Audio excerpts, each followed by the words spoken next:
आज राजस्थान में नई सरकार का गठन हुआ है। राजस्थान के पूर्व मुख्यमंत्री अशोक गहलोत ने मुख्यमंत्री की कुर्सी संभाली तो राजेश पायलट के बेटे और जम्मू कश्मीर के पूर्व मुख्यमंत्री फारूक अब्दुल्ला के दामाद सचिन पायलट ने उप मुख्यमंत्री पद की शपथ ली। वैसे तो आज सम्राट के रूप में अशोक गहलोत की ताजपोशी की गई, लेकिन हर नजर सूबे के नए उप मुख्यमंत्री राजस्थान कांग्रेस के अध्यक्ष सचिन पायलट पर ही टिकी रही। सफेद कुर्ता पायजामा, सफेद नेहरू जैकेट और सिर पर पारंपरिक राजस्थानी पगड़ी।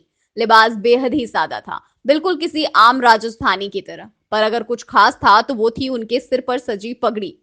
पगड़ी विदेश से बिल्कुल नहीं आई थी।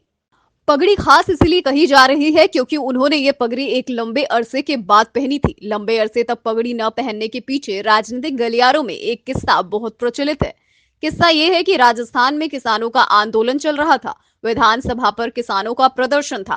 कांग्रेस इस प्रदर्शन में किसानों के साथ खड़ी हुई। सचिन पायलट इस आंदोलन के अगुवा बने। पुलिस या लाठी चार्ज हुआ। सचिन को भी लाठियां खानी पड़ी, जिसके बाद सचिन पायलट ने संकल्प किया कि वो तब तक माथे पर पगड़ी नहीं बांधेंगे जब तक वो बीजेपी को सत्ता से उखाड़ नहीं देते। कहा यह भी जा रहा है कि सचिन ने जो लहरिया पगड़ी बांधी थी वो उनके पिता राजेश पायलट की ही पगड़ी थी।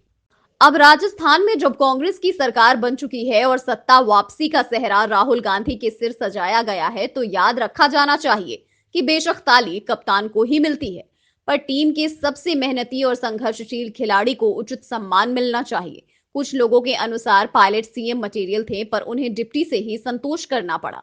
बात पते की तो है, क्योंकि एक समय ऐसा भी था जब अशोक गहलोत को विधानसभा का टिकट न मिलने की भी चर्चा थी। पर बात उनकी भी सही है जो ये कह रहे हैं कि पायलट को अभी अनुभव की जरूरत है और गहलोत जैसे राजनीतिक धुरंधर के साथ काम करने से उनका अपमान नहीं होगा, बल्कि पायलट के राजनीतिक कौशल में और निखार आएगा।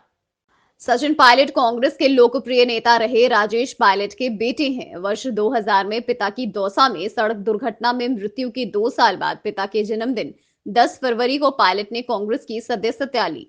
जब उनकी मां रमा पायलट ने राजेश पायलट की मौत के बाद खाली हुई दौसा सीट पर हुए उपचुनाव में जीतकर संसद पहुंची थी। 2004 में रमा पायलट ने यह सीट अपने बेटे सचिन पायलट के लिए छोड़ दी। सचिन पायलट 2004 में सबसे युवा सांसद के रूप में संसद पहुंचे। तब उनकी उम्र महज 26 साल थी। 2009 में सचिन फिर से संसद पहुंचे, इस बार दौसा की जगह अजमेर के सांसद के रूप में। 2009 में दूसरी बार सांसद बने पायलट को केंद्र सरकार के गृह विभाग के स्टैंडिंग कमेटी का सदस्य बनाया गया। सचिन पायलट नागरिक उड्डयन मंत्रालय के सलाहकार समिति के सदस्य भी रहे। 2013 में राजस्थान विधानसभा चुनाव में कांग्रेस को करारी शिकस्त मिली। इसके बाद पायलट को जनवरी 2014 में राजस्थान प्रदेश कांग्रेस कमेटी का अध्यक्ष बनाकर राजस्थान भेजा गया। 2014 में देश में चले जबरदस्त मोदी लहर में सचिन पायलट ने अपनी सांसदी तो खो दी, लेकिन यह हार उनके लिए किसी वरदान से कम साबित नहीं हुई। इस हार के बाद उन्होंने दिल्ली की ओर बहुत कम ही बार देखा। जी जान लगाकर राजस्थान के कांग्रेस को सींचा, लोगों के बीच गए और लोगों के ही होकर रह गए। पायलट की ये जी तोड़ मेहनत रंग लाई। कांग्रेस ने सत्ता में वापसी की, जीत का बिगुल बजा, सेहरा राहुल गांधी के माथे सजा। मुख्यमंत्री का ताज अशोक गहलोत ने पहना, लेकिन राजस्थान के रण के man of the match Sachin Pilot ही हैं। सचिन पायलट का जन्म 7 सितंबर 1977 को यूपी के सहारनपुर में राजेश और रमा पायलट के घर में हुआ था।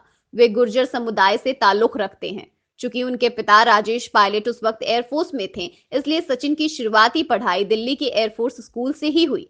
इसके बाद उन्होंने सेंट स्टीफन कॉलेज से बीए की डिग्री ली।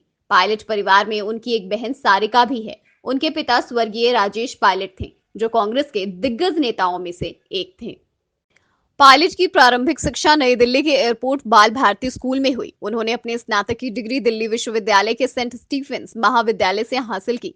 इसके बाद पायलट ने अमेरिका स्थित पेंसिल्वानिया विश्वविद्यालय के वार्टन स्कूल से एमबीए की डिग्री भी हासिल की। 1995 में सचिन ने विमान उड़ाने के लिए अमेरिका के निजी लाइसेंस प्राप्त किए थे।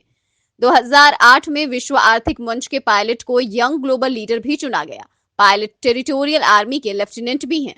इसके अलावा वे कई राष्ट्रीय शूटिंग प्रतिस्पर्धाओं में दिल्ली का प्रतिनिधित्व कर चुके हैं। पटना से बिफोर प्रिंट की रिपोर्ट। अगर आपको हमारा वीडियो पसंद आया हो तो इसे लाइक करें, सब्सक्राइब करें और बेल आइकन दबाना ना भूलें।